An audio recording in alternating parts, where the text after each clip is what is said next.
Well, welcome to episode 2 of Wayfaring Together. We are delighted to have you all back with us. And so we are picking up tonight where we left off with episode 1. We began exploring the idea of wayfaring, a way of moving through life that is purposeful, that is going somewhere. It's not aimless, but it's also not just sort of sprinting to a destination. There's a kind of paying attention and trying to learn by living. Not a lot of prefab huge ideas necessarily to guide us, although some of those, but also just kind of a sense of learning on the ground. And I think what's probably distinctive about this podcast is that we're trying to learn how to do this together. It's not so often that young guys like you sit down and talk with an old guy like me and we try to compare notes. In fact, usually intergenerational stuff can be a little tense just because there are real challenges to understanding older generations and younger generations. So the title of this episode is A Pastor Asks Gen Z. So maybe we should take a minute and define Gen Z. We talked about this a little bit last time. Gen Z's phone is buzzing. We talked a bit about the so-called boomers, right? So the generation kind of after the greatest generation of World War II. This is their children. They kind of are the children of the 60s. They gave birth to Gen X, of which I am a part, which runs, the birth dates for Gen X run, people say, from roughly 1965 to 1980-ish. Then we have this, sort of no man's land called the millennials, which we haven't spent a lot of time on. And never will. And never will. Not interested. But then there's Gen Z, which is, I guess, you guys. The rough dates people give for this, born from, let's say, 1997 to 2012.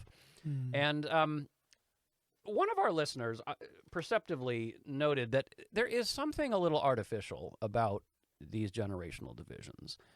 But I don't think it's completely arbitrary either, because I think if you think about the way that just even these 4 generations, 4 or 5 that we've just mentioned, if you think about kind of what makes them a generation, it's not just that they lived in certain years. There are kind of things that happen in the world that affect how people think and live in somewhat dramatic ways, right? And especially if you're born in the middle of those developments and changes and events, it affects your growing up and formative years. And so what happens when that happens is that you have people start to have new assumptions about what's normal, about what's desirable, about how things are kind of supposed to work in the world. People have new emotional flashpoints. Like there is a sense of sometimes like things have been kind of traumatic or really disturbing. You think about events like the Vietnam War or 9/11 or the Wall Street crash in 2008 or the advent of obviously the digital age. These things create new perceptions of what matters and what we ought to react to and so on. So I'm looking at you guys, and for people sitting where I'm sitting, sometimes Gen Z looks a little odd because you guys have lived through a time of tremendous changes in the world. Like if you think about the last 80 years of life on this planet, people in 1946, 80 years ago, would have had no way of imajining how our lives look now. The most basic assumptions of how daily life works would have just struck them as, well, science fiction.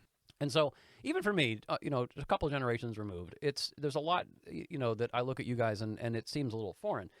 So I'm interested as you look at kind of the new normals of your world, the new possibilities, the new assumptions, the new kind of emotional triggers for people, and people's lives being organized in sort of new ways in your generation. I'm interested if you can tell me how you think, just to get us started, how you think that life in your generation is maybe harder or easier than in previous generations. I think that's something that often happens when generations talk to each other is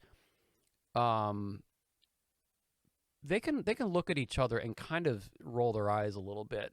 Like, you have it so much easier, or you had it so much easier, or we had it so much harder, or no, actually, you have no idea, Mom and Dad, we have it hard. So I'm interested, like, how do you guys, as you just kind of survey the scene of 2026, your generation, your peers living in the world now, compared to maybe my generation or older generations, let's pick that back up from last time. Like, what do you see as like harder or easier? Such a tricky question. Yeah. Very, very loaded. And that is kind of the generational debate. Gen Z v. Boomer. The Boomers are like, you know, when I was your age, such and such and such. Right. And Gen Z's like, you don't understand. It's really freaking hard. Yeah. Which is true. But why? Yeah, well, I think it stems from a couple things.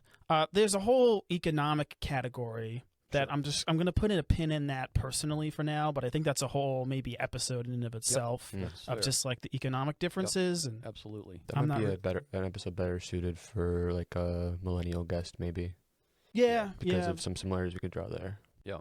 yeah. So millennials will get their day, but I think one thing that I think is a major difference is sort of the emotional language of whether it's Gen Z or just the younger people of the modern times and, you know, previous generations. Not that boomers don't have an emotional capacity or Gen X don't have an emotional capacity, but I feel with Gen Z, we're often described as very sensitive. I don't know if I would agree with the word sensitive necessarily, but I think because of the affluent comfort that many of us grew up, not all of us, but just in general, even poverty in the West is like way more affluent than poverty in previous, you know, decades or centuries even was. So it opens up this whole category of mental health, which I think is probably the biggest point of contention I see between younger generations and older generations. Well, so you went there. Why don't we just go there? Because I think that is very true. I think there's a sense that, so the World War II generation, for example, I think there's a sense that we didn't have time to sit and think about our feelings. We were in the middle of a, you know, the world was in flames. For the boomers, there was, I think, a very strong kind of outward focus of changing the world. And yes, that involved, you know, as psychotherapy is kind of coming into full, you know, kind of its full flower and so on. I mean, there's definitely an awareness of kind of psychological stuff and you know, and experimenting obviously with substances to kind of open the mind and so on. But then, you know, it's interesting, my generation, so the boomers kind of do their thing, and then my generation is sometimes called the latchkey generation because I, supposedly, even my generation grew up in the age where now a lot of people are two-income families or divorced. So we're the kids coming home from school, and we're, you know, latchkey, we have to open our own front door because mom and dad are not there to say hello. So we have a certain kind of like got to figure it out on our own thing. And then I don't know about the millennials, we're still trying to figure them out. But then for you guys, I think there's a sense of, maybe your world has just been. I wouldn't say I wouldn't say it's so much that you guys have been pampered, but just that you have had perhaps just not. You've not been kind of forced to deal with the rugged independence, maybe that older generations did. So is that kind of what you're saying? This sense of, you know, you guys are so much more in touch with yourselves than other people have had the luxury of being.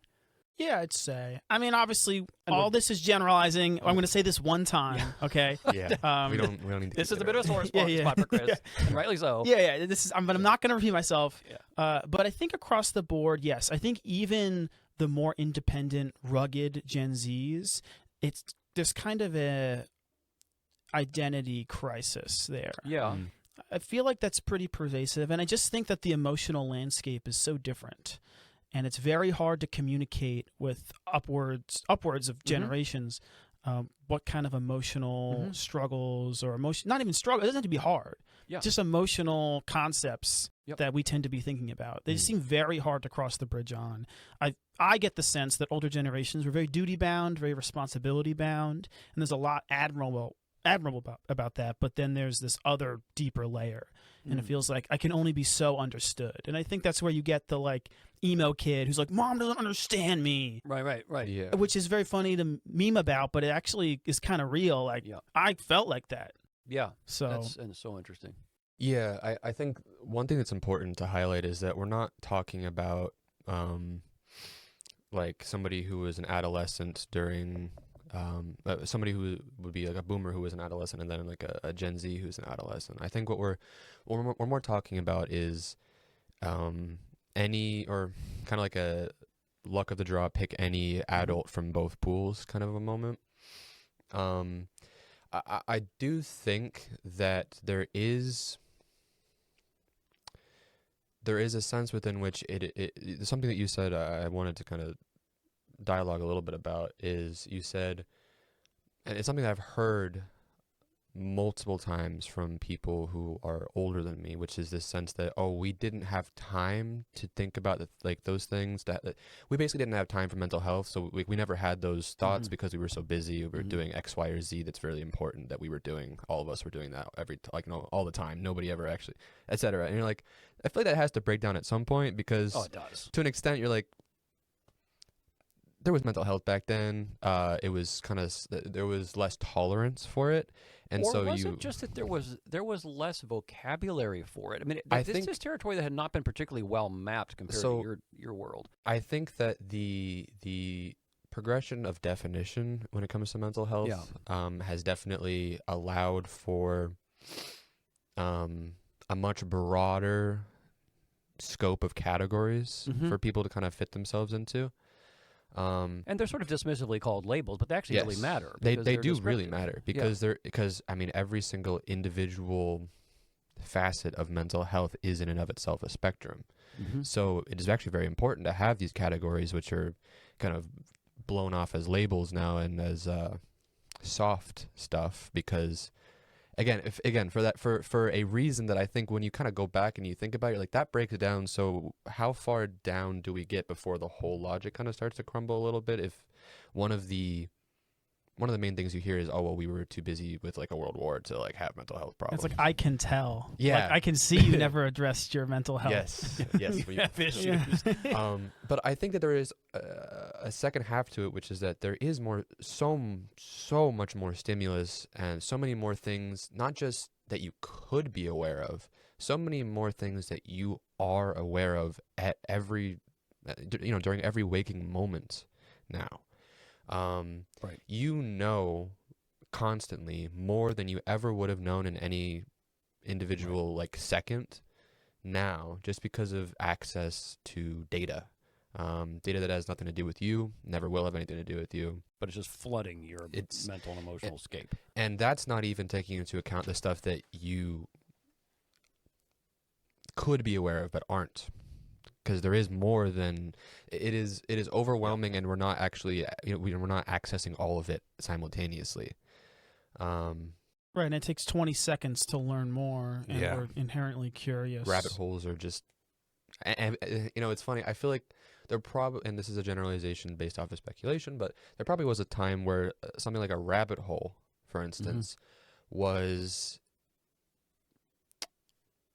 a special experience. You had to be a certain kind of person with a certain kind of thought life who had a certain set of things they were trying to pursue in order to really experience something like a rabbit hole. You're probably holed up in a library for an afternoon. Exactly. Right? Like, that's the only circumstance really would be you are kind of like a nerd about a specific topic and you really want to learn more. Or you're sitting with your transistor radio in your bedroom, like just really geeking out. Yeah, exactly. And I think, I don't know, it's funny how anybody can get not just overwhelmed by incoming stimulus, but also can lose themselves easily in anything about anything at any moment. And even if you don't, that capability, that possibility is in and of itself, I think, a weight. It is almost like an addiction you have to constantly fight. Yeah, it's also social too. Like, say you're completely unplugged, everyone else is plugged, so they are coming at you with these things. Like, I'm actually curious, when you were growing up, being the geezer you are, how often were people coming to you with like current events? Like, was it frequent? Was it like, hey, did you see what happened here? Or you see what happened there? Or was it mostly localized?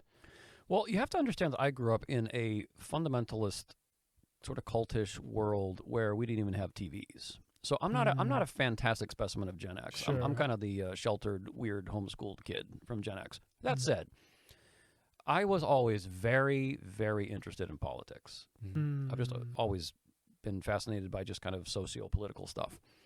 And so I had friends who were like that. And so we would, exchange what was going on in various and sundry elections or, on the Supreme Court. And I'm reading Robert Bork in the 80s and, whatever. And I even remember we tried to put together a newsletter at one point. I forget the name of it. And in those days, you had to like paste your banner onto a white paper and run photocopies. I mean, it was all very primitive. But yeah, there was a sense of things going on in the world. It was just, and again, even allowing for the fact that I wasn't in front of a TV every night. Even like when I was at my grandparents and the TV was on, yeah, you'd have the 11 o'clock news. But I mean, it's just hard to imagine. You read newspapers. Yeah. Like when you found out that there was some sort of coup in some country, you ran and got a copy of the New York Times. And you read, you read the credentialed journalists on this or that thing that's just happened. Back And before media was predatory. And well, that's actually a very good way of putting it. You were not hunted by media. You could go find a paper if you wanted to read up on things. You could listen to the radio. And then, of course, you start to get, as I'm, in my later teens, you're getting into the sort of talk show world where, at least in my circles, of kind of the Rush Limbaugh thing. And, this is starting to get to be a little more of a, running commentary. It's kind of outside the journalistic mainstream. But, from a stimulus standpoint, so, it's interesting what you're saying. I can see how, given what you guys deal with quantity-wise, I can see how that might actually create a certain mental health strain. I'm still not totally clear on how this relates to the perceived kind of self-awareness and sensitivity of your world, because it seems to me that as much as you guys are hyper aware of stuff that's happening outside of you, there's also this sort of interiority with a lot of your generation where they just are very aware of what's happening inside of them, and they're encouraged to be in a way that I think it's fair to say my generation wasn't. Like I had a somewhat unusual father who would actually sit down and ask me how I was doing. That wasn't, I would say, a norm for fathers in my generation. Like, how are you feeling? How are you doing? Like, life's just happening. Yeah. I do think that, well, Andrew and I think, more towards the beginning of Generation Z. There's like maybe two halves of it where I think parents sort of started to adapt to those generational changes. So we're maybe only representative of like the early 2000s babies. Yeah. We're part of the first 8 years instead of the latter. Yeah. Which I guess generations kind of have that. Yeah. Like you're posed with the modern questions, you solve them, and then there are new ones created by the previous children. Well, like late Gen X is already kind of into the digital thing a little bit. Yeah, totally. So I mean, you guys were in a lot of cases the people making the stuff that we interacted with when we were younger. Yes, we sort of built the world. You guys, anyway. Yeah. So there's this sort of staggered, like checkered building process. I think when it comes to that emotional thing, we did get a little sidetracked with the external stuff, which is important. Which I think weighs on that predisposition. Yes, I'm interested in this connection. But that's sort of the cherry on top, if you will. I think it's very hard to know why there's changes in emotional disposition generationally. I am inclined to see it as more of a nurture thing than necessarily a nature thing, or even a societal thing. I felt like society didn't really affect me until I was like a tween. Now, I could have been wrong. Like, you have your local culture. I felt like most of it is like parental nurture or like your sort of nuclear circle. Yeah. And I just think I would hope that'd be normal. I mean, if you're rolling in politics at 8 years of age, you got stress. Well, I mean, I think now that's real. I think that I think that I'm serious. I think there are people under double digits that know more about politics than I knew about till I was 18 years old. That's well, I think we got iPad kids now. So I mean, we had iPad kids, but they playing, to us, or they're playing games. And this would be actually more of a question I'd almost have to ask the audience, but I'd almost wonder. To me, at least, as somebody in Gen Z, I always felt like when I saw an iPad kid when I was like young enough to have, I was old enough that I could be an iPad kid, but I wasn't. I would look at kids like that and I'd be like, "That's weird," you know? Yeah. I feel like iPad kid kind of was a derogatory term. Yeah, I think it still is. I think it still is, but I think it was a derogatory term in the sense that it was a rare occurrence, and so you were like, "Oh, weird." Well, the first time you saw kids just sitting glued to an iPad, it looked odd. Yeah, it was like, then it didn't look odd because it was more popular, and then there's this weird backlash now of like, "Good heavens, let's get back to analog." Right, because it's so pervasive. Yeah. But I think that's also just like screens and stuff. Like I'm just saying, you know. So anyway. Alpha's got their own problems. We'll tackle them later. Mm. But for like our generation and sort of my peers, I do feel like even if your parents were very good, there was a sense in which they didn't know what it meant to become something in the new times. Because what it took to become something in maybe their generation was like, you have to achieve this goal, you got to pull yourself up by the bootstraps, or seize the opportunity. You know, and honestly, a lot of the motivations are selfless or kind of very hearty, you know, I guess you could say self-centered. Like, I want to bring myself to a better place. It's kind of binary. It's like you're getting from worse to good. You're making a good future for your children and the future generations. I feel like that was the concept. But then we got to the future generations, and the question went unanswered, I feel, well, what do these people become who now inherit this new time? Because, we made this good time, and I think there was a sense of like, continue the good work of fighting for the good time, of fighting for that goodness, however you define that. And I think what I felt and peers of mine felt is, you know, I don't know that all this is necessarily what I wanted. I don't know how I fit into this exactly. And I feel like maybe I'm being given goals and destinations that aren't on my path exactly. So I think there's a sense of impotence and pressure and sort of like this imposing, like you're born in with a set of goals assigned to you. So the expectations of a previous generation sort of must be your expectations, but what if they're not? Yeah, look at me trying to say expectations in like 5 words. Yes, I feel like there's great expectations. There was great expectations. There were. And great disappointment in turn when those weren't met. Yeah, I think that That's interesting. I want to expand on that a little bit if I can. It feels like there is nobody from like previous generations who, let's say between like during the first half of Gen Z, anybody who was parenting kids in that generation, I would say that they didn't know how to, like, if they had been starting over, they wouldn't know what to do. They had what they had, and they were going through what they were going through based off of what they had. But like, if they had to start from scratch, they would have been scrambling. And I guess this is where I kind of have to ask: do you know, 2000 to 2008, if you had been 20, you know, in our case on Long Island in New York, would you have any idea what to do? I mean, like, would you? If I had to go back and do it again, would you know what to tell yourself? Would you even know necessarily? Do you feel? Because I feel knowing like what I know now, or knowing what I knew being 20. Okay. In between 2000 I see. and 2008. I see. Would you kind of like know how to get from a binary 0 to a binary 1 based off of the expectations that you felt that you kind of passed on generationally to the next generation? Because just to finish before you answer, it feels to me like there are questions I cannot find an answer to, even with the internet, because there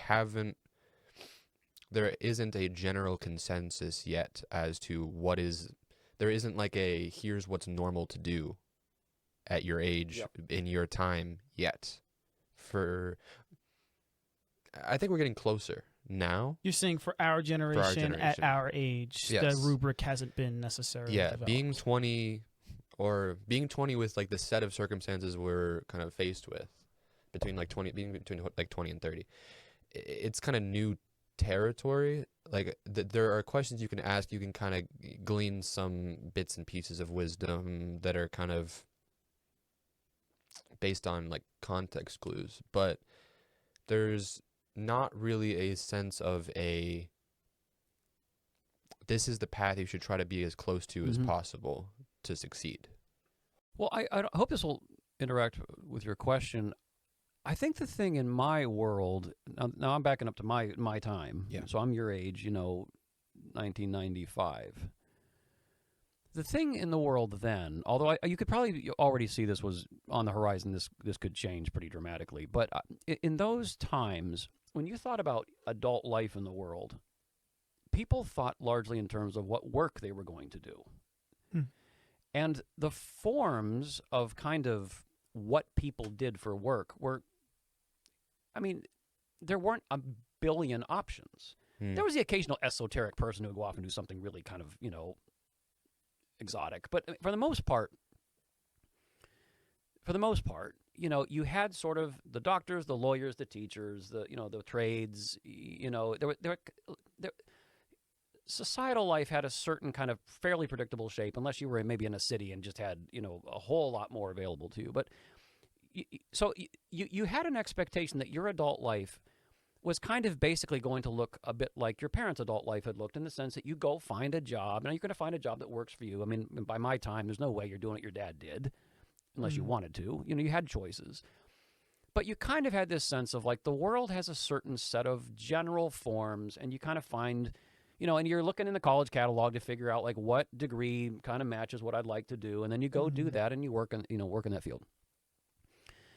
So you kind of figured out how to match, what you were basically good at or had an interest in with kind of these, this assortment of possible career paths.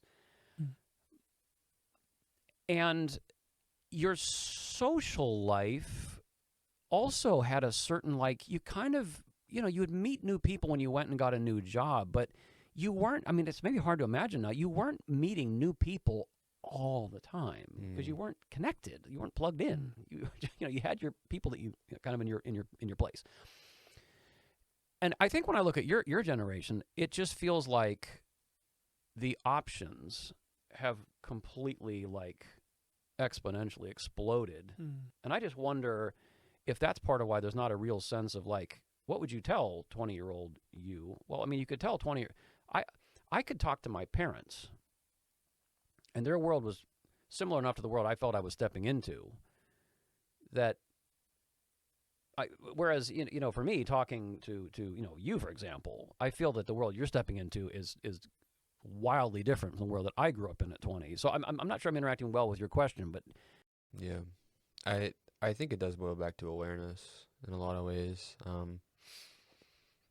I feel like again, kind of similar to my rabbit hole point, I feel like everybody has the capacity to experience paralysis by analysis when it comes to almost anything, because you have access to every possible permutation of any decision, major or minor, in your life. Yes, that and that that is a new dynamic that I think,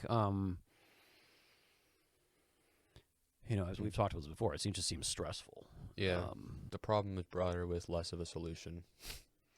Yeah, I do think that's a major weight, and not just in the sense of career and broader life direction, but you alluded to the social side of this. Yeah. I was just thinking, as you were saying, like, interacting with another human life, it's such a heavy thing. Like, there's a full, equally weighted to yours set of experiences and thoughts, and we're kind of rifling through these things, Tinder style, just in a digital sense. But then also, we live in Long Island, it's very populated, and you start to get a sense of what people groups are thinking in general. And I think that's always been the case to an extent. You would say, okay, these people think this and this and this, but there's so much dialogue now. There's a lot of things that people say that enter your mind. And I do think it is ultimately very confusing. Well, let me circle in on this a little bit then. I think part of what is a challenge, as I see your generation, is that the factors that go into establishing your sense of identity are just so many more of them. In my time, your identity, for better or worse, was very much about what you were going to do. I'm a fill in the blank. I'm going to be a lawyer. That was my plan. And it wasn't like I literally thought Ben Miller can be nothing else than a lawyer. He was, destined before time to be. No, I mean, it was like, I was choosing that, and I could have chosen something else. But as I thought about, like, as I thought about myself, I mean, I know I had a personality. We thought in terms of personality for sure. We were self-aware. But you really did think in terms of, like, what am I going to do? you guys, it seems, have a whole lot of other stuff that kind of is very definitional for you about who you're associated with, kind of what groups you are adjacent to, what kind of stuff what kind of culture you absorb, what. Oh yeah. Political alignment, and I feel like it's huge. Like that's in your bio. Yep. You say I'm a, progressive furry. Yep. Pronouns, or you say like young conservative, the lion eats the lamb. You say your thesis. More directly instead of like the LinkedIn sort of idea where it's like I'm a lawyer and I went to school here and I like to play tennis on the weekends. Right. But it isn't. Yeah, it isn't. It's interesting what you're saying. There's a whole other set of dynamics that come with that of defining yourself. And even kind of defining so you not only have to define yourself, but you have to sort of placard this recognizably and hopefully acceptably. So you're navigating the sort of developing a sense of self, a sense of identity, but you're also doing that in a fairly publicized way. Yeah, and you are taking a stand. You're taking a stand. See, that was just not by establishing who you are and what you believe. You are taking a stand, and you will be made aware of people who don't agree with you.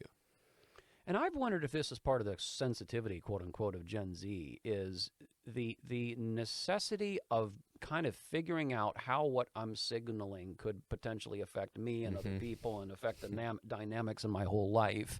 This is very different from just what job should I choose to make money. Your navigation of the world, your wayfaring has a lot more going on, I think. And it is about stuff that's actually quite emotionally freighted. I mean, in my day, did someone like you on the job site? Did you get along with the blokes you worked with or whatever? Yeah. For you guys, like almost every moment of your life, there's a sense of being watched and observed, and there's a meaningfulness of everything you do and say, everything. Yeah. Potentially. Even just the fact that anything that you put in a text could be screenshotted and put up literally for the world to see. And simultaneously, anything like that could be created, or now just generated. Totally right. Deep faked. I mean that was the case before AI, but yeah. Well, you always had this is photoshopped and whatnot. Now, I'm just so trying to delay the AI topic on this show. I don't think I'm pushing this back as far as we can. I'm with you. But even just think about photoshopping. That was a real thing. That was our dilemma, was trying to avoid like poking a bear that might basically ruin you forever. Yeah, you get into and this is I think the image that comes with this is like the canceling, but it even happens on a smaller level. Just like because this is not all internet stuff. Like I want to abstract it a little bit into like we're real people and like even just like with friends and in your groups. Everyone's got a phone and they all texting each other and there's a lot of like social dynamics and dichotomies that spring up from that. So you could send a text and that can maybe not the whole world will see it, but the rest of your friend group or an enemy group of friends will see that. And, it's not just that you're spending time with your people. And, there are plenty of social problems in previous generations that I think are still here and some that I think are gone, which is great. But to your point, as one illustration, I can't recall if we've talked about this before. And I know we're going to talk about relationships maybe a little more in a more focused way in a minute. But like, I was really kind of blown away when I talked to some Gen Zers a while ago about what I thought people still do, which is date. And they told me actually, like the idea of dating from my generation, they told me is pretty much like from the dinosaur age now, because every time that a guy, the guys were saying this especially, they might make some sort of overture of interest toward a girl romantically. If she doesn't respond to that well, it isn't just that the date went badly. She has an entire world of people, many of whom are online, right? Like all of her people, that she, it's weird. Like I've noticed this, you guys have friends who know friends, but those friends don't know each other except online. So you have this whole hive thing. And like if something goes bad for you socially anywhere in that hive, the whole hive now is like you're like radioactive in the whole hive. So for a guy to like move toward a girl, if she decides that she's not having it, I'm just gonna go the other way. If a girl made an overture and a guy doesn't like her, Yeah. although not to sound sexist, I think girls are better at burying people in this regard than guys are. You can end up being in a hot mess with a lot of people that you maybe don't even know. Yeah, just locally. So, it's one example of this, just kind of so many more factors to keep track of in life. Yeah. And many of them, again, very emotionally and socially freighted in a way where it isn't just, the buddies that I go to the pub with after work and the guys that I work with, speaking as a man or whatever. There's way more. Yeah. It's almost like it's difficult to... There's like this pressure to be yourself, whatever that means. Yeah. And if you're yourself... And to know what that means. Right. And to be completely sure of that at all times. Not allowed to question you. While also simultaneously running the risk of if you're you and somebody doesn't like whatever that means, you could die alone, basically, with no job ever. But this is actually something that has been remarked upon about the identity challenges of your generation. On one hand, there's this pressure that you need to figure out and declare who you are unaided. As long as it doesn't wrong me. As long as it doesn't cause a problem for somebody else. So those two things are actually ultimately incompatible in a way that is highly stressful. You need to project something that is actually acceptable. But you would need to do that with complete self-confidence that who I am is defined by me and me alone, right? I don't know how people actually kind of live with that. It sets up a system almost of entitlement where people feel like they and what they think or feel about anything and everything deserves to be heard by anybody and everybody that they so choose anytime. But again, but also that like other side of it, which comes out of nowhere that you have to be aware of. Right. It's like, so somehow, I mean, this is putting it very clumsily, you need to be almost narcissistically committed to your own way of doing yourself. But on the other hand, you have to be like highly empathetic to sort of this. And somehow you have to have time for everybody in every single situation to be heard out fully, no matter what, even if they are, talking nonsense. Yeah. But even there, you got to be careful because are they talking nonsense or do they just think something that is in opposition to what you think? And do most people think what they think, or do most people think what you think? Because if it's what they think, then you got to be real careful and probably don't say what you think. Yeah. Yeah, I think what we're touching on a little bit, I think it's a slightly abstracted from the general idea of the sort of universal Gen Z struggles with being online and identity struggles.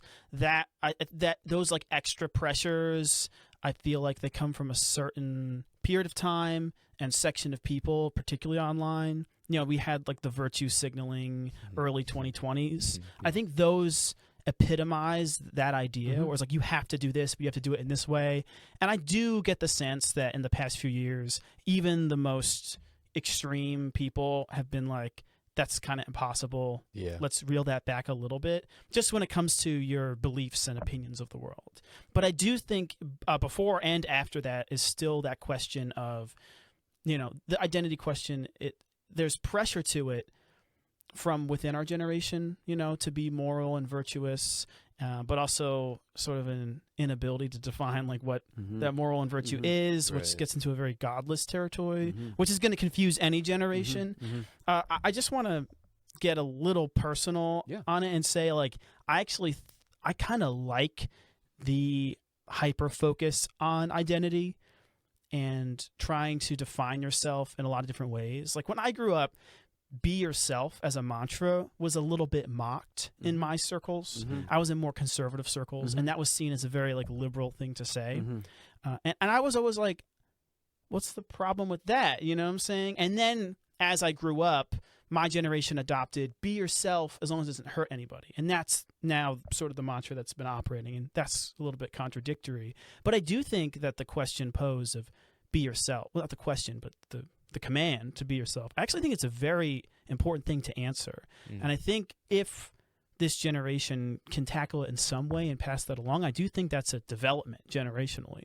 Yeah. I would. It's interesting because, you know, and I don't want to sort of go meta here too much, but this is actually a very deep thing in human life, which is the ability to understand individuality in relation to community, right? Like, there's been whole political theories that are sort of built around this question or problem of how much room do we have in this society for the dissenter, the person who doesn't fit and doesn't want to, versus, okay, well, there's a ditch on the other side of the road, but I think talking about our lives, maybe not in such political terms, but talking about our lives, here's a question I guess I would have for Gen Z.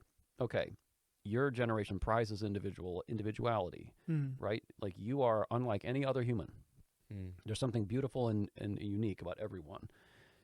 And it's true that in the days of, let's just say, tribal shame cultures, anything about you that was idiosyncratic and didn't fit in with the norms and values of the tribe just resulted in outright shaming because the tribe came first. So I think you can make the case like this is it has opened up some maybe healing for people that might have been squashed in other cultural contexts. But my question for you guys would be, for your generation would be, okay, but how do you actually define yourself without being a part of something?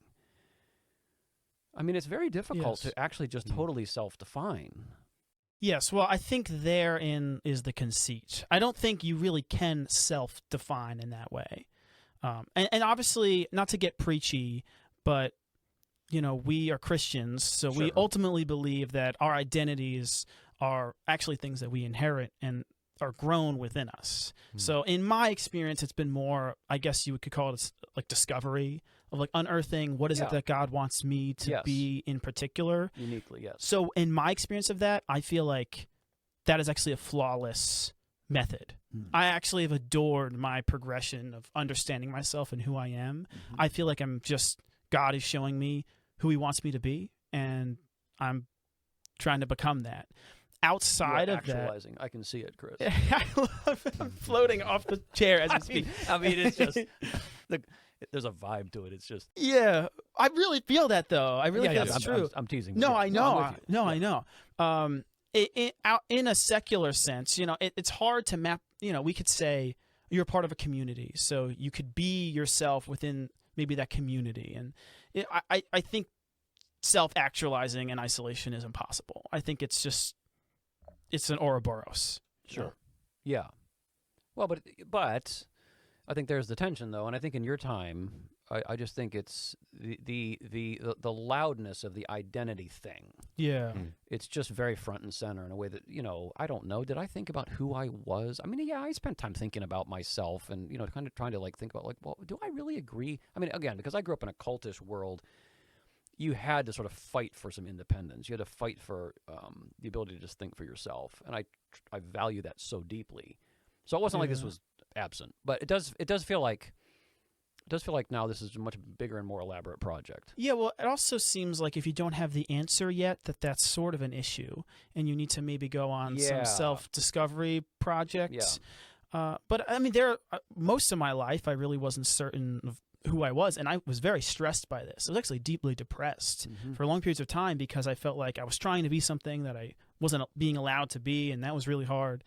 So I do get the sense, you know, because some people, like I'm young and I have a strong sense of who I think I am, and that might change. But there's a lot of people my age who really don't. And there's a pressure that you got to figure this out. And does that produce a certain, I know we're generalizing again, but does that produce a certain overcompensating? Almost a desperation, like I have to figure out who I am. And so maybe just kinds of self-assertion that actually are probably not even all that healthy or constructive. I mean, the thing about, you know, developing a fully formed self is it takes patience. Right, you don't always have the answer, and you really might never. You really might never. Yeah. You know, that's where the wayfaring, you know, to get into the metaphor there, like you don't want to commit to the bit so hard, which I think is maybe that overcompensating, where it's like, I feel like people don't really get me. These guys who dress up as animals like really Right. understand me, so I'm a furry now. Right. And it's okay, but But it tends to Yeah. perhaps it tends to grab hold of the most sort of visible stuff. Developing genuine Yeah. interiority is a whole other game. I mean, we can Right. all put on a costume and play at something to fit into Right. something, which by the way, that's so ironic.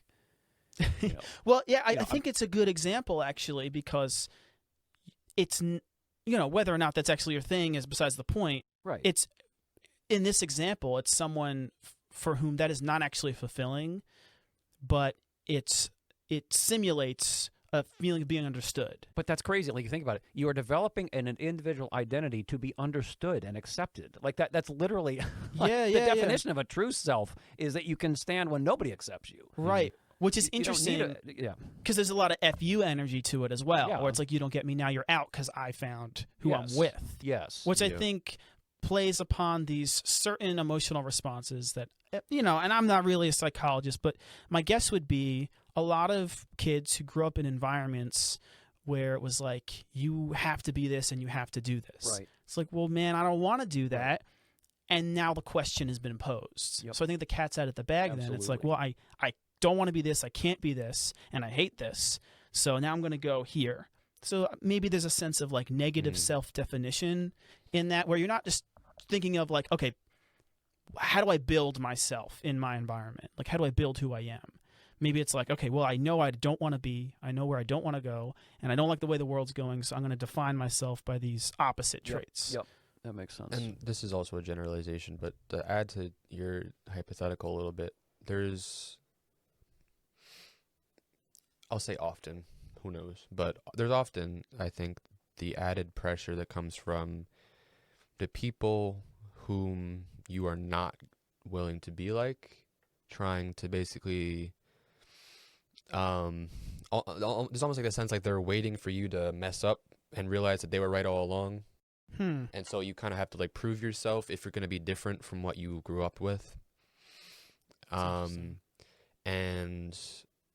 so there can be, I mean, depending on the kind of person you are, there's either, kind of this sense of maybe that is a fallback you'd be willing to go to. Like, you would figure out how to adapt to it. But then there's also the possibility where you're just, I will never allow myself to fail even when I fail, because to fail would be to become something that I don't want to be. And almost to like concede Exactly. all the critics' points. Right. Right, All there's these people this- who I know are wrong, but I couldn't figure out how to do something differently. And if you You turn know. this coin over, so you're talking about that from the receiving end of having had these sort of expectations, like, this is how it is, Sonny. Yeah. And you're like, yeah, well, maybe not. But you better make that work, because otherwise the squinting over the bushy eyebrows come down. But from the older generation side, there's sort of another way this is experienced, which is, how can I help people that are younger than me understand there actually are some ways the world is. There are some better and worse ways of wayfaring, without making them feel like if they do something different from the way that I did it, and it goes badly, that might just be a great experiment in innovation that didn't happen to work out. Doesn't mean they like violated the cosmic order. You know what I'm saying? Yeah, it's not like they messed up because they didn't follow X person's advice. Because that's the thing about wisdom, is that we've talked about this last time. It has a certain adaptability to it. And it's difficult to impart wisdom in a way that doesn't give the person receiving it the impression that if you don't do exactly what... See, I don't think wisdom should be framed as highly specific. Like, follow this path, like step by step, don't deviate. I think wisdom is more directional. And then there's, you got to kind of figure out the how. But sometimes sometimes you look at young people and you're like, that is going to be a disaster. And you don't, how to say that in a way that doesn't set up the emotional dynamic you're describing, where they know if it turns out to be a disaster, this is really extreme. You always want that prodigal to be able to come back home and feel like the father's running to meet him. Yeah. It's not like, well, I told you so. Right. You go. No. I've said a lot. Oh, well, no, go ahead. I was just going to elaborate more on that I told you so feeling. Yeah, which is I awful. feel very strongly, actually. I've felt that in my life the whole time, Yep. where it's like, I'm never going to let you have that. Yes. Just on Yeah. principle, Yep. you know? So That's like the worst of intergenerational relationships, by the way, is where you've got you've got to I've got skin in the game now. I got to take a stand. Prove my parents wrong, or prove my kids wrong. Parents do this too. Like just can't wait for them to crash and burn. Like preying on the downfall type of thing. Yeah. Which is interesting, and I think something I see, and this was reflected a little bit on the comments and messages from our first episode, which is like, okay, now a lot of Gen Z is sort of growing up. The youngest Gen Zs are what? The seniors in high school. Oh yeah. Well, I mean. Yeah, I mean, they might even be college. And, they're 14. Okay, so they're in high school. They're not seniors, but they're in high school. So, now we've gotten older, and maybe we're on the second half of like that parenting Wayfair, where the parents are like, okay, I get an idea of what's going on. I could do the memes and connect with them that way. Maybe our parents took a little longer to like get on that train. That's besides the point. But a lot of the feedback that I sort of thought a lot about after our first episode is, so then how do you actually bridge that gap? Because I do think the parents of Gen Z children are starting to feel like, okay, like I get it. Mm-hmm. I kind of get what's going on here, but I really want that prodigal son coming back, in whatever way. So I guess I want to kind of pose the question and try to grapple with actual realistic ways that the older generation can interact with the younger generation that is actually helpful to us. So I'm going to throw out one thing that I've thought about, well, I was gonna say, and I've mentioned this before, and then maybe we could, all pitch in here. I don't want. Yeah. The only outcome is. I mean, you're actualizing. You're like an oracle, Chris. I did say that I'm becoming the perfect specimen. So yeah, you start floating very. Yeah. One thing I think would have been very helpful to me, and still would be helpful to me now in interacting with older generations when they try to impart wisdom to me. Because I think I and my peers give off the sense that we don't want the older people's wisdom. And personally, that stems from the belief that I don't think age or experience is the primary factor of wisdom at all. And that's just something that I believe. So I think plenty of old people have lots of wisdom. But if you come at me with like, well, I'm older than you, so therefore I have wisdom for you, I'm like, I'm literally never listening to you ever again. I've kind of heard this from Andrew. Like, don't pull the older card. It's just, Right. Yeah. But I'll hear the itinerary. I'll hear the knowledge side, or I'll hear actual wisdom. Like for me, you can't tell me what you're saying is wise before you say it.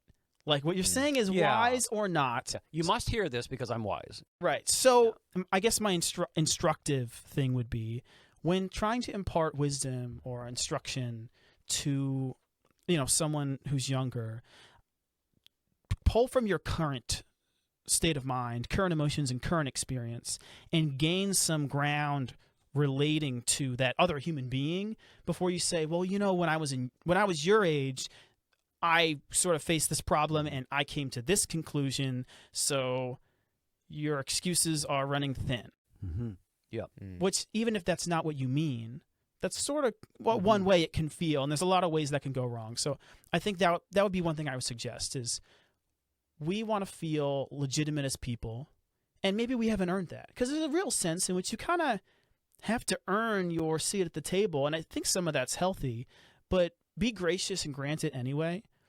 And say, I'm dealing with this right now, and I don't necessarily have the answer. It seems like you're dealing with this right now, and I don't know, maybe you do or don't have the answer, and you can sort of talk as two people who both have things they're trying to figure out. Mm-hmm. I think that just opens things up and relaxes the Gen Z to be like, okay, like I'm not, nothing's being expected of me here. I can just share this with a person, and then I'm more open to hearing maybe what they've done in certain situations.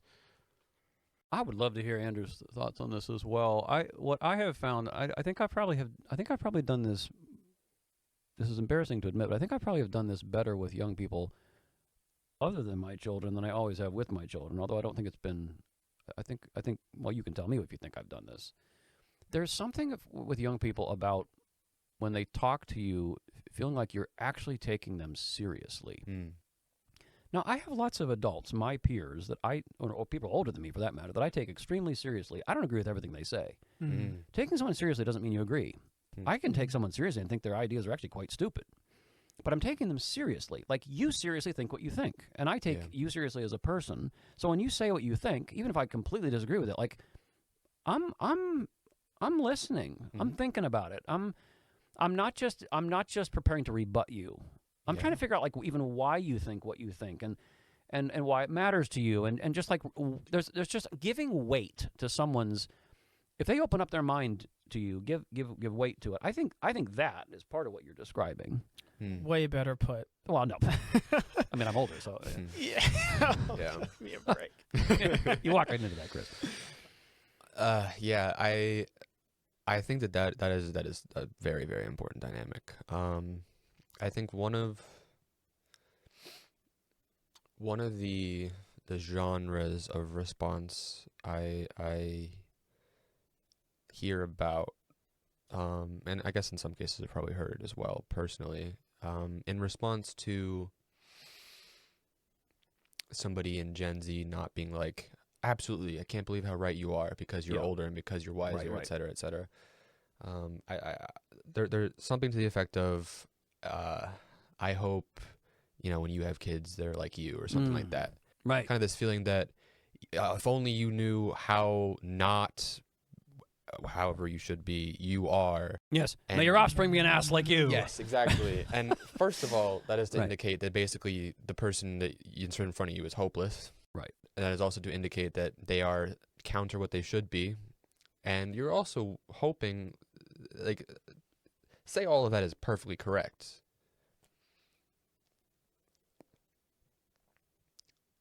Be better than the person who you're trying to confront, don't stoop to the level. Yeah, it's just been If you're older, Yeah, be Act above like it. reproach. Yeah. yeah. Especially if you are in a position of greater knowledge. Yeah, Yeah. or just implied wisdom. Like, Yeah. there's an extent within which I feel like sometimes people who are older almost kind of get agitated when they're not given the amount of respect by people in Gen Z, and then they kind of stoop to certain lines or rhetoric that I think is very primed, especially because due to the just access. I've heard lines that other parents have told other people in my generation that I've never heard personally, and if I were to hear them, I'd be like, oof. Mm-hmm. Yeah. Right. Which comes off very insecure, actually, from the parents. Which, interestingly enough, you're talking about, the guy approaching the girl and gets shut down. The parental destruction in Gen Z communities is like atomic. Mm-hmm. Like, let me share with you this thing I'm my sure. dad Yeah, said, yeah, and yeah, it's yeah, like yeah. thousands of people Yeah. are on that tweet, Yeah. and they're like, Yeah. oh yeah. this is abusive. Yeah. Right. You have to have a certain amount of fortitude as a parent in this generation to make hard calls, realizing this will be talked about by a whole lot of people who aren't even part of my family. And you just have to be like, well, Dare I bring up buzzwords like self-differentiation? yes. Yes. You got to be able to separate yourself from the fact that at the end of the day, this person created in God's image in front of you is completely allowed to make every decision by themselves, for themselves, with complete disregard to anything. In fact, they're allowed to make complete opposite decisions from what you tell them to do every time. It is actually hard to learn to acknowledge the individual personal freedom that God has given other people, especially when you think that the way this person is exercising their freedom is a problem. Mm-hmm. And you feel responsible for it in some way. And you feel responsible for it. Mm. And obviously, this ratchets up considerably when your child is now an adult, right? Because, your 2-year-old, you probably should make the call for them. In fact, you should make the call for them. Yeah. Your 22-year-old, right? You should not make the call for them. You can be a consultant if they want it. I feel like you should be weaning off of that years. Absolutely. And absolutely. Because the goal, right, yeah. But I mean, even that, there's no, I would never dare to be like, here's when, et cetera. They're such a gray area, completely case dependent. But your aim is about always to, so someone once said, authority, true authority, is leading other people to greater freedom and doing good.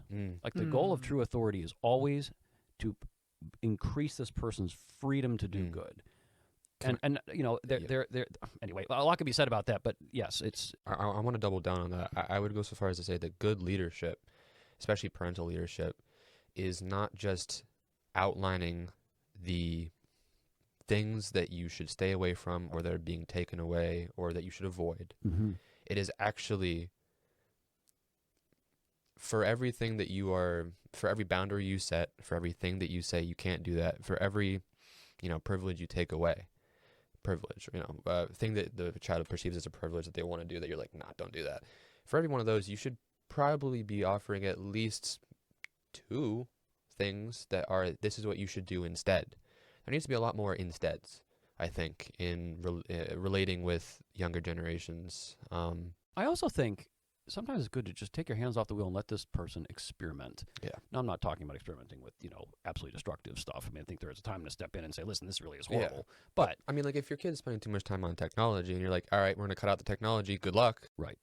But that's not an exercise of authority. That's just imposing your will. Yeah, but I think it's going to produce reaction. I think that's not a crazy thing to say. That happens a lot. Sure. When parents are. I mean, this is, I think, important to talk about in advocacy for our generation, because our generation is still young enough that they're going to interact with a lot of parenting that is going to be counter what they want, and they're going to know a lot about what they want at this point. I mean, when you think about kids like 14 to 18, that's when they're figuring out what they want. They're going to get a lot of parenting that's going to be like, I don't like that. I don't like how my parents doing X, Y, or Z. So I think that it is really important to, advocate for how we think that parents can parent the remaining time they have.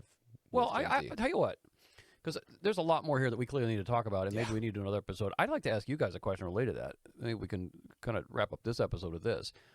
What would you say to Gen Alpha? Because, I often hear, because this is something I do hear now from Gen Z, you guys are old enough that you are aware there are kids coming behind you. And I heard you say things when you look at them like, whoo, boy. Right? This is going to be interesting. Yeah. So how we're not the parents of Gen Alpha. That's something important. We're actually the role models. You're kind of the older brothers and sisters of Gen Alpha. We're the cool, or who knows? Okay. Maybe we're not cool at all, and they don't care. Carry the right. That's right. You don't carry the burden. Sorry, I'm interrupting you. No, that was it. You're not carrying the burden of literally, bringing them into the world and raising them. But you can see already at your stage of life. It's interesting to me in the book of Proverbs when the father's talking to his son, he tells his son how to be a father. Mm-hmm. You really want to know the right way to walk. Think about how you would parent somebody else. So I'm interested, I'm totally tracking what you're saying about the horrible ways to parent. You turn and look at Gen Alpha, the good things coming at them, the potentially horrific things coming at them. How do you give guidance to the younger generation when listen, there is a way that leads to life and a way that leads to death, and sometimes it's just pretty obvious that's a way that leads to death, or at least that's a way that's going to lead to some horrific complications. But you also don't want to, as you're saying, and we'll maybe talk about this next time. I'd like to spend some time with this whole concept of human agency. Agency is personal. You can never take over someone else's agency. You're not supposed to. It's actually deeply violative if you do. But this whole podcast is about transferring wisdom, not just being hands off and, okay, sarah, do your thing. Yeah, like instruction is very important.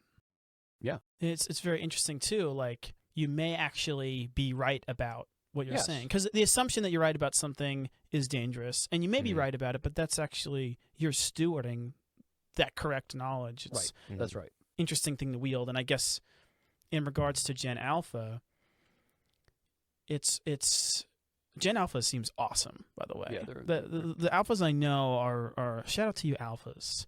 I actually got some Gen Alpha feedback on episode 1. Did we?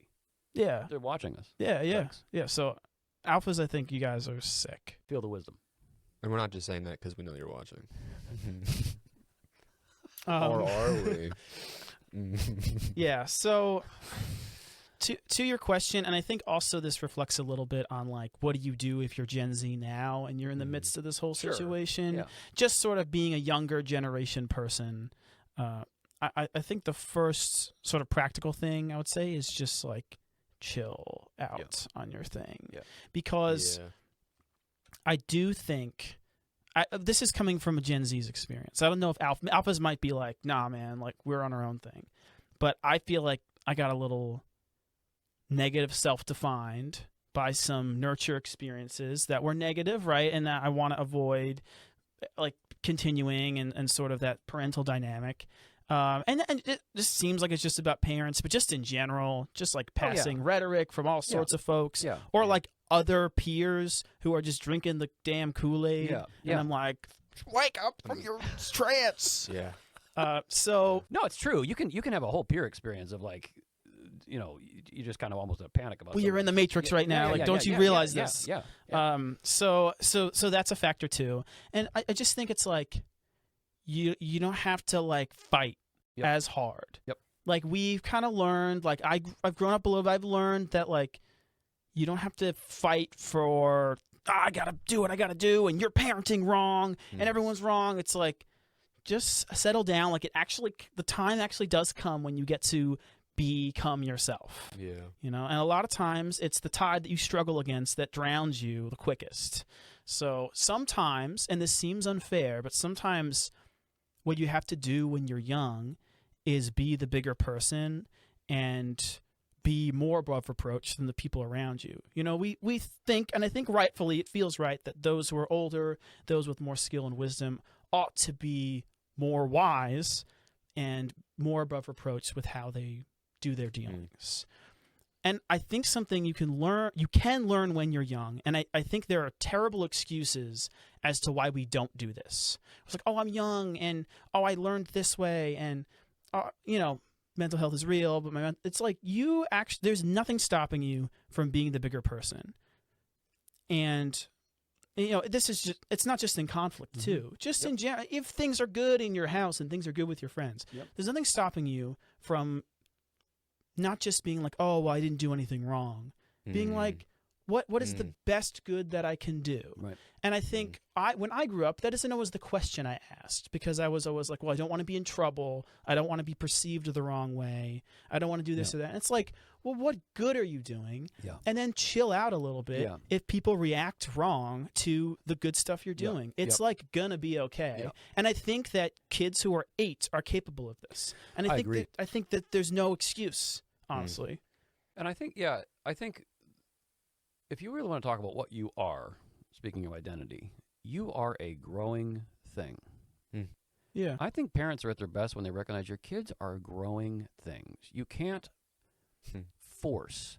You can't have a time frame. You got to let this thing grow. Yes, there's, pruning here and, a trellis there, and there's definitely structure. Yeah. But it's a growing thing. And that helps you chill out as a parent. Like, this is a long growth process. Just, relax.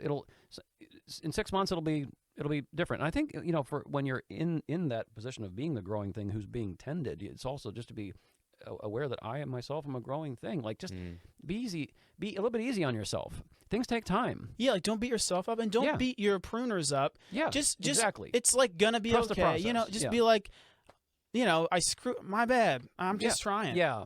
I think a little humility all the way around helps parents and children. Just like, it's okay. And then actually try. Don't be a devious little gremlin who's like, no, I didn't do anything wrong. Not to, you guys are cool, but just be like, listen, man. Yeah. And then if they're like, then you just let it slide. Right. I know it seems ridiculous. No, it because doesn't when seem I was a ridiculous kid, at it all. was like impossible to do this. Yeah. But it's I think I think that flows from a place of confidence that I'm okay. I got a long way to go, and that's okay.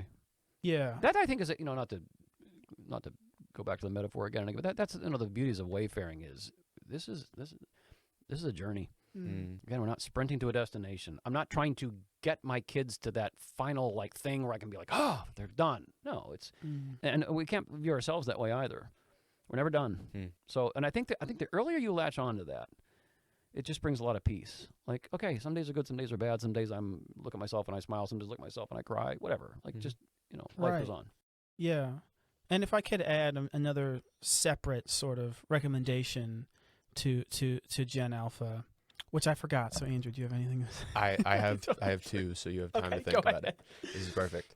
I would say my first recommendation would be to parents, people who are parents now or are going to be parents, to the future, the current new young generation.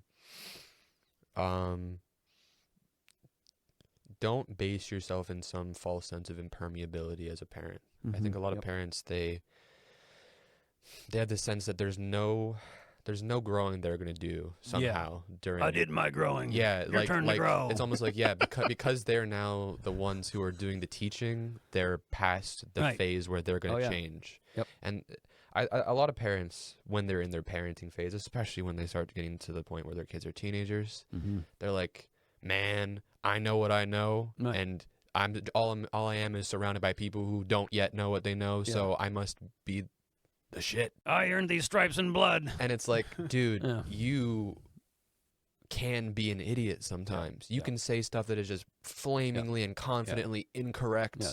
And you can be corrected by people younger than you. Oh, yeah. Because sometimes somebody just happens to know. Yep. You know? So Again, take you know, them seriously. take seriously others and take yourself less seriously. Yep. Just allow yourself to change, allow yourself to grow, allow your approach to every situation to be affected by all of the times you approached it before. Which, just to jump on that, because sometimes you get the parent who realizes they've made a mistake and they're like, "Listen, I'm not perfect, man," and they're like sitting down with their kid, they're like, "Man, like I'm not perfect, bro," and it's like the kid's like, "Yeah," but it's like, let the kid have that moment too. You know what I'm saying? Because in the moment you like make a mistake that you need to apologize for, it's like, "I'm sorry, man. You got to understand." Yeah. And it's like, let the kid be like, "I'm sorry." Like, you don't get it. Yeah. Anyway, I just want to add that. Totally. Just let the kid apologize for free. Yeah. Anyway, No, I'm 100%. with you. sorry. That's good. No, it's You're spitting. You're spitting. I think to the younger generation, whether that's the younger half of Gen Z or Gen Alpha who are thinking already, some of them are still a little young, but Yeah. I think first of all, just experience your life less publicly, whether that's through your digital footprint or whatever. Have less of what makes you be stuff that is available for anybody to see and edit or judge or whatever. Yeah. Enjoy some privacy. Yes, very much so. I think that a lot of people base a lot of their sociality on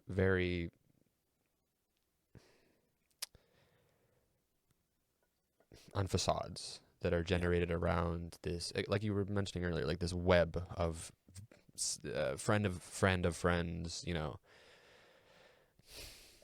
I just so much more time. I'm not even going to say spend your time offline, but don't. Just get off the radar. Yeah. Just, I mean, to further that, talk less, listen more. Mm-hmm. Especially when you're younger. I mean, if you're thinking and you're young, you're a young person, I think that you should just acknowledge you don't know everything. Duh. Listen. You're gonna learn a lot. You should learn a lot. I mean, that's part of the phase in life you're in. To give an example of old wisdom that is still applicable even in our changing times. The one who talks the loudest seems the fool. Mm-hmm. The one who talks the least, and when they say it's very calculated and with purpose. Mm-hmm. Speak with purpose, and you'll seem wiser than the amount of knowledge you might have. Yep, it's true. Yeah. And I think related to that, a friend of mine once said something that I'll never forget. He said, people just lack curiosity. I think young and old alike just need more curiosity. When you're with people, be curious. Yeah. It helps with a lot of what we're talking Be about. curious and be bored. Yeah, be bored. Be bored. Be bored be excited to be bored. Like, I would challenge people, my age, younger, whatever. Whenever you see this episode or listen to this episode or whatever, the next week, try to each day give yourself an hour where you're bored and you don't do anything about it. Yep. Just be bored. Don't pull out the phone. Don't put on a show. Just let yourself be bored. See what happens. See what you think about. See who you are when you're not being affected by outside stimulus. Mm-hmm. Yeah, a lot of people are uncomfortable with their own company. I feel that way. Again, it's sort of paradoxical, right? Like, we're all about getting in touch with ourselves. Are we? No, we're all about creating the version that the most people will appreciate and value. Yeah. And that is not always directly aligned with the narrator who lives in our head. Yeah, man. Wow. That's interesting. I do want to share. I know we're at the end here. I just want to say one more thing because I did remember the thing that I was about to say. So it's back. I'm actually We're still actualizing. Yeah, and this is actually very well related to that. I saw this a lot in all generations. So for the young people, like I actually mean this so like sincerely. Really like wait as long as you can before like you really start judging people super harshly. I feel like no one is good at this. Like all generations are really quick to just like, this person is that, and it just people get so few tries, in the eyes of many. And then the way you get out of jail is like such a arduous process.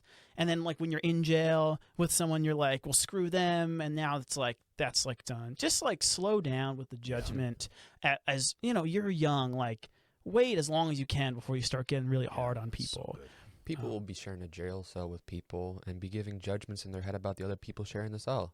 Yeah. And you're like, dude, you're here too. Yeah. I mean, and you're still judging people right now? Like, not to get super spiritual, but there's a tragic comical moment on the cross. Yeah. When you got two thieves bickering and hurling insults at Jesus. Like, bro, you're on a cross. Yeah. Maybe you ought to be thinking about, maybe you need help. Yeah. And one of them got it. Yeah, like speck in the brother's eye, log in your own eye type of thing. Yeah. But anyway, I had to get that out because I do feel like that actually is really important. Yep. Absolutely. So we're a podcast against judgment. Just putting that. Yeah. Careful. I mean, we're making a stand with that. You don't want to hurt anybody. It has been a pleasure, listeners, having you along for episode 2. We have much more to come, so we look forward to seeing you next time, and God's blessings till then.